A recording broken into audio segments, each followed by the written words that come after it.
социальных сетях распространяется информация с призывом не оплачивать квитанции за услугу по ТКО. Якобы, если хоть один раз оплатишь, то автоматически заключаешь договор с региональным оператором.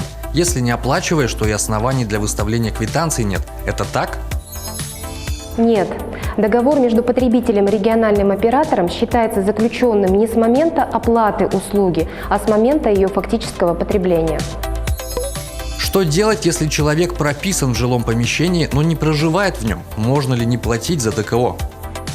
В указанном случае отказ потребителя от оплаты коммунальной услуги по обращению с твердыми коммунальными отходами в одностороннем порядке не допускается. При временном отсутствии гражданина в занимаемом жилом помещении осуществляется перерасчет платы за указанную коммунальную услугу. Заявление о перерасчете может быть направлено в адрес регионального оператора как до периода временного отсутствия, так и в течение 30 дней после данного периода.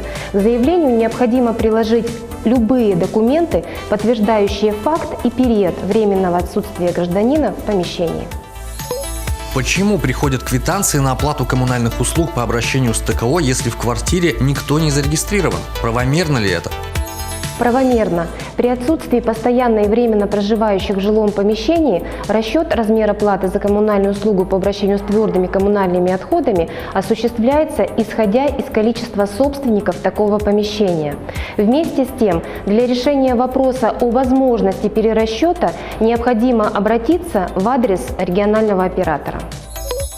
Если в квартире проживает большее количество человек, чем зарегистрировано, как будет предъявляться плата за обращение с ТКО? Они не будут ее оплачивать?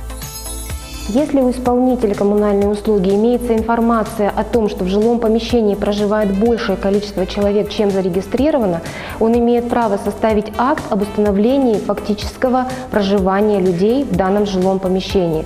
Указанный акт является основанием для начисления платы по данной коммунальной услуге, исходя из количества человек, фактически проживающего в помещении.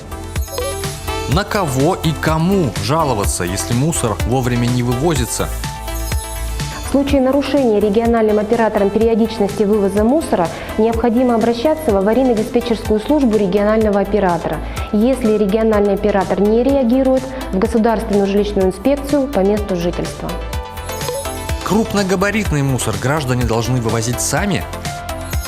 Нет, крупногабаритный мусор должен вывозить региональный оператор по заявкам потребителей.